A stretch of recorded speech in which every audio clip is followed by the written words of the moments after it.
सारा शहर मुझे लॉयन के नाम से जानता है। दरअसल भारतीय सिनेमा में जब भी खलनायकों की बात होती है तो कुछ नाम जहन में उभर आते हैं जिन्होंने अपने अंदाज से दर्शकों को अपना दीवाना बना दिया। उन्हीं नामों में से एक नाम था अजीत का। सफ़ेद सूट, हाथ में सिगार, धीमी मगर खतरनाक आवाज़ और आंखों में ऐसा आत्मविश्वास कि सामने वाला कांप जाए, यही अजीत की पहचान थी। उन्होंने बॉलीवुड में विलन की उस परिभाषा को बदल दिया जिसमें चीखना, चिल्लाना या डरावना चेहरा होना जरूरी माना जाता था। अजीत ने अपने दमदार अभिनय से साबित किया कि विलन के लिए खामोशी और स्टाइल भी उतना ही बड़ा हथियार हो सकते हैं, लेकिन बहुत कम लोग जानते हैं कि पर्दे पर करोड़ों दिलों में डर पैदा करने वाला एक कलाकार असल जिंदगी में बेहद शांत, सरल और संघर्षशील इंसान रहा। तो चलिए अजीत की जिंदगी से आपको रूबरू कराते हैं। साधारण से परिवार से शुरू हुआ सफर। अजीत का असली नाम हामिद अली खान था। उनका जन्म 27 जनवरी 1922 को हैदराबाद में हुआ था। बचपन से ही उनका सपना फिल्मों में काम करने का था।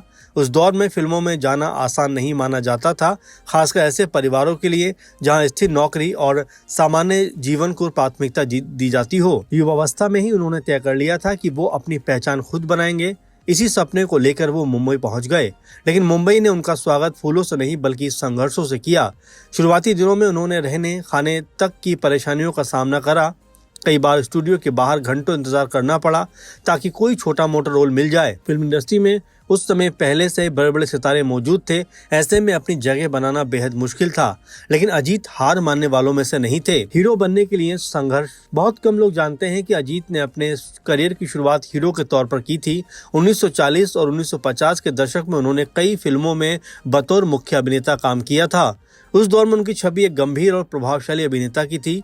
उन्होंने कई सामाजिक और पारिवारिक फिल्मों में काम किया, लेकिन उन्हें वो पहचान नहीं मिल रही थी जिसकी वो तलाश कर रहे थे। धीरे धीरे फिल्म इंडस्ट्री बदल रही थी और नए चेहरों की एंट्री भी हो रही थी। ऐसे में अजीत ने खुद को बदलने का फैसला किया और यही फैसला आगे चलकर उनके करियर का सबसे बड़ा टर्निंग पॉइंट साबित हुआ। जब विलन बनकर चमक उठे अजीत। 1960 के दशक के बाद अजीत ने नेगेटिव किरदार निभाना शुरू किए। यही वो दौर था जब उनकी असली प्रतिभा सामने आई। उन्होंने फिल्मों में ऐसा विलन पेश किया जो हमेशा हिंसक नहीं था बल्कि बेहद स्टाइलिश और बुद्धिमान था। उनकी आवाज में एक अजीब सा ठहराव था। वो संवाद धीरे धीरे बोलते थे, लेकिन उनके शब्द सीधे दर्शकों के दिल में उतर जाया करते थे। उस समय अधिकतर खलनायक गुस्से और शोर के जरिए डर पैदा करते थे, जबकि अजीत ने आंखों और आवाज के जरिए डर पैदा किया। उनके अभिनय में एक अलग किस्म की शालीनता दिखाई पड़ती थी।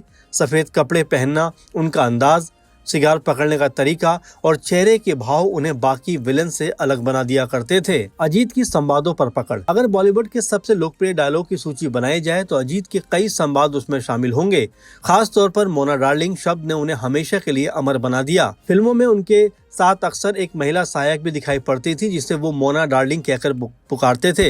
यही अंदाज इतना लोकप्रिय हुआ कि बाद में ये भारतीय पॉप कल्चर का भी हिस्सा बन गया। उनका एक और मशहूर संवाद था, सारा शहर मुझे लॉयन के नाम से जानता है। ये डायलॉग आज भी मीम्स, कॉमेडी शो और सोशल मीडिया पर सुनाई और दिखाई पड़ता है। दरअसल बात यह है कि अजीत ने कभी अपने अभिनय को जरूरत से ज्यादा नाटकीय नहीं बनाया। शायद यही वजह थी कि उनके संवाद लोगों को इतना याद रहे। फिल्मों में अजीत का सुनहरा दौर। 1970 का दशक अजीत के करियर का सबसे सफल दौर माना जाता है। इस दौर में उन्होंने कई बड़ी फिल्मों में यादगार खलनायक की भूमिकाएं निभाई। फिल्म यादों की बारात में उनका किरदार काफी चर्चित हुआ। इसके अलावा कालीचरण, जंजीर, सम्राट जैसी फिल्मों में उन्होंने अपने अभिनय से अलग पहचान बनाई। उनकी खास बात ये थी कि वो हीरो के सामने दबते नहीं थे, चाहे सामने अमिताभ बच्चन हो या धर्मेंद्र। अजीत हर दृश्य में अपनी मौजूदगी दर्ज करा लिया करते थे।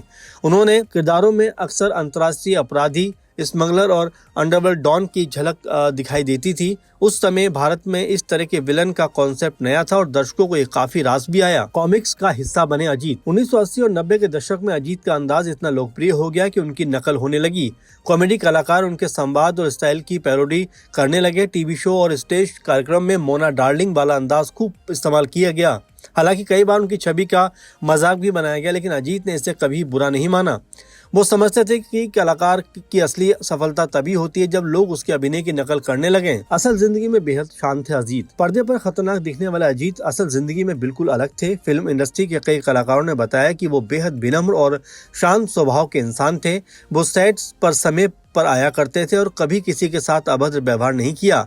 जूनियर कलाकारों की मदद करना उनकी आदत थी। कहा जाता है कि वो निजी जिंदगी को लेकर कभी सजग रहते थे और मीडिया से दूरी बनाए रखते थे। शायद यही वजह है कि उनकी निजी जिंदगी को लेकर ज्यादा विवाद या ज्यादा बातें सामने नहीं आई। बदलते दौर में भी कायम रही लोकप्रियता। समय के साथ बॉलीवुड बदलता रहा, नए विलन आए, कई नई कहानियां आई, लेकिन अजीत की लोकप्रियता कम नहीं हुई। उनकी आवाज, उनकी डायलॉग डिलीवरी आज भी अलग पहचान बनाए हुए है। आज के दौर में जब फिल्मों में ग्रे शेड वाले किरदारों की बात होती है तो कहीं ना कहीं अजीत का प्रभाव दिखाई पड़ता है। उन्होंने खलनायक को केवल बुराई का प्रतीक नहीं रहने दिया, बल्कि उसे स्टाइल और एक अलग तरह का व्यक्ति भी दिखाया। अजीत की कुछ यादगार फिल्में। जंजीर। अमिताभ बच्चन के साथ इस फिल्म में अजीत ने तेजा का किरदार निभाया था और उनका डायलॉग मोना डार्लिंग इसी फिल्म के जरिए बेहद मशहूर हुआ था। यादों की बारात। इस सुपरहिट फिल्म में अजीत का खलनायक वाला अंदाज दर्शकों को खूब पसंद आया था। कालीचरण। शत्रुघ्न सिन्हा स्टार इस फिल्म में अजीत का प्रभावशाली रोल काफी चर्चित रहा था। नास्तिक। इस फिल्म में उनके नेगेटिव किरदार ने कहानी को मजबूत किया था। मुगले आजम। शुरुआती दौर की इस ऐतिहासिक फिल्म में भी अजीत नजर आए थे। सूरज। राजेंद्र कुमार और बैजंती माला की इस फिल्म में अजीत का अभिनय सराहनीय था और काफी तारीफ उनको मिली थी। प्रिंस। इस फिल्म में उनका स्टाइलिश विलन अवतार काफी पसंद किया गया था और लोगों ने उनके अभिनय को भी खूब सराहा था। राम बलराम। धर्मेंद्र और अमिताभ बच्चन के साथ अजीत का किरदार काफी दमदार था। राजा और रंग। पारिवारिक ड्रामा में भी अजीत ने अपनी अलग छाप छोड़ी। हीरा और पन्ना। देव आनंद के साथ उनकी मौजूदगी फिल्म को और दिलचस्प बनाती है। अजीत ने दुनिया को कहा अलविदा। 1980 के दशक में अजीत ने फिल्मों से दूरी बनाना शुरू कर दी। उम्र बढ़ने के साथ उन्होंने कम काम करना शुरू किया, हालांकि उनके चाहने वालों की संख्या लगातार बढ़ती रही। 22 अक्टूबर 1998 को अजीत ने आखिरकार दुनिया को हमेशा के लिए अलविदा कह दिया। उनके जाने के बाद बॉलीवुड ने एक ऐसा कलाकार खो दिया जिसने खलनायकी को नई पहचान दी थी। उनकी मृत्यु के बाद भी उनके संवाद और अभिनय लोगों के बीच जिंदा है। नई पीढ़ी भी इंटरनेट और सोशल मीडिया के जरिए अजीत के अभिनय को न सिर्फ सराहती है, बल्कि उनकी फिल्में और उनके जो भी किरदार रहे हैं उनको यूट्यूब के जरिए, सोशल मीडिया के जरिए कहीं ना कहीं देखते हुए दिखाई पड़ते हैं। अजीत क्यों थे सबसे अलग? अजीत को केवल एक विलन कहना शायद उनके योगदान को छोटा करना होगा। उन्होंने हिंदी सिनेमा में नेगेटिव किरदारों की प्रस्तुति बदल दी। उनसे पहले अधिकतर खलनायक केवल हिंसा और गुस्से के जरिए पहचान बनाए हुए थे, लेकिन अजीत ने स्टाइल, भाषा और अपने व्यक्तित्व से एक ऐसा डर पैदा किया जो दर्शकों को बहुत पसंद आया। उनका अभिनय ये सिखाता है कि किसी किरदार को यादगार बनाने के लिए केवल तेज आवाज नहीं, बल्कि आत्मविश्वास और नियंत्रण बहुत जरूरी होता है। भारतीय सिनेमा में अजीत की विरासत। आज जब बॉलीवुड के महान विलन की चर्चा हो रही है तो अमजद खान, प्राण और अजीत जैसे नाम हमेशा लिए जाते रहेंगे। अजीत ने ये साबित किया कि खलनायक भी फिल्म का सबसे आकर्षक किरदार होता है। उनकी आवाज, चाल, मुस्कान और संवाद आज भी लोगों के दिलों में बिल्कुल पहले की तरह आज भी जिंदा हैं। वो केवल फिल्मों के विलन नहीं थे, बल्कि भारतीय पॉप कल्चर का एक स्थायी हिस्सा बन चुके थे। आज भी जब कोई धीमी आवाज में स्टाइल से मोना डार्लिंग कहता है तो लोगों के चेहरे पर मुस्कान आ जाती है और आंखों के सामने सफेद सूट पहने अजीत की तस्वीर उभर जाती है। तो कैसी लगी आपको अजीत की ये जर्नी, जिस तरह से उन्होंने फिल्मों में अपने लिए एक अलग मकाम बनाया, अपने आप को स्थापित किया और विलन के स्टाइल को बदल कर रख दिया। और यही वजह है कि उनको लेकर आज भी न सिर्फ चर्चाएं होती हैं, बल्कि जो जो किरदार उन्होंने किए उनकी खूब तारीफें भी होती हैं। तो अजीत के जीवन को और अजीत के द्वारा निभाए गए किरदारों को आप कैसे देखते हैं, जरूर कमेंट करके बताइए। और अगर आप किसी भूले बिसरे चेहरे के बारे में, कलाकार के बारे में जानना चाहते हैं तो उसका नाम भी कमेंट बॉक्स में लिखिए, क्योंकि हम ऐसे भूले बिसरे किरदारों के ऊपर, ऐसे पुराने चेहरों के ऊपर लगातार प्रोग्राम कर रहे हैं। तो ऐसे में अगर आप भी किसी की जिंदगी से रूबरू होना चाहते हैं, किसी कलाकार के बारे में जानना चाहते हैं, तो हमें उनका नाम कमेंट करके जरूर बताइए। हम उसके ऊपर प्रोग्राम करेंगे और आप तक पहुंचाने का प्रयास करेंगे। तो फिलहाल इस प्रोग्राम में इतना ही। आप लगातार ऐसे जुड़े रहें, लगातार बने रहें और अपने कमेंट हम तक साझा करते रहें। धन्यवाद।